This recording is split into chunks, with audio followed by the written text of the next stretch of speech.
Hi అందరికీ good morning. నేను మీ నీలం నరేష్. నీలం థియేటర్కు స్వాగతం.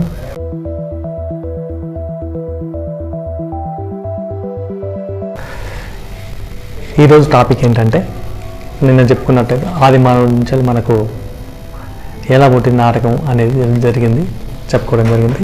ఈరోజు మనం ఆది మానవుడు నుంచి నాటకం పుట్టింది, ఓకే, వాళ్ళు ఎలా దాన్ని అభివృద్ధి చేశారంటే, నిన్నటి క్లాసులో చెప్పుకున్నట్టు సాయంత్రం పూట వచ్చిన తర్వాత వాళ్ళ ఆహ్లాదకరం కోసం గుంపులుగా ఉండి తల గుంపులుకొని కొందరు కేకలు వేస్తూ, మరికొందరు ఆడుతూ గింతుతూ ఇవన్నిటితోటి ఒక సమూహం ఏర్పడిన తర్వాత అలా కొన్ని రోజులకు కొన్ని డివైడ్ అయిపోయారు. అలాగే కొందరు పాటలు పాడడం, కొందరు డ్యాన్స్ చేయడం, అంటే నృత్య రూపకం, అలా భాగాలుగా విభజించుకొని ఒక గ్రూప్ తయారై అక్కడి నుంచి వెళ్ళి నాటకం పుట్టింది.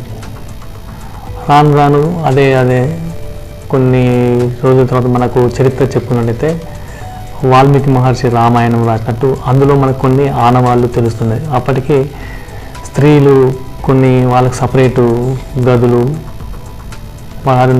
నృత్యం చేసే వాళ్ళకు చిలికత్తలాగా అంటారు కదా, ఆ విధంగా వాళ్ళకు సపరేట్ రూమ్ ఉన్నట్టు మనకు కొన్ని రామాయణంలో రాసినట్టు మనకు వాల్మీకి మహర్షి చెప్పడం జరిగింది. అంటే కొన్ని ఆనవాళ్ళు కూడా మనకు అవి లభించాయి.